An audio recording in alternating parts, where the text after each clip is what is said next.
Датата наближава. Вратите да предстои да се отворят. Днеска ще имате контролно. Естествено говоря за 15 септември.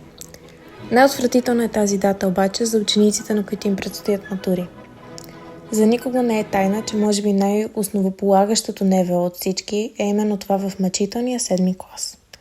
Хем ти бушуват хормоните и не знаеш на кой свят се намираш, хем трябва да учиш, за да попаднеш в добро училище с добра среда и да не пропаднеш.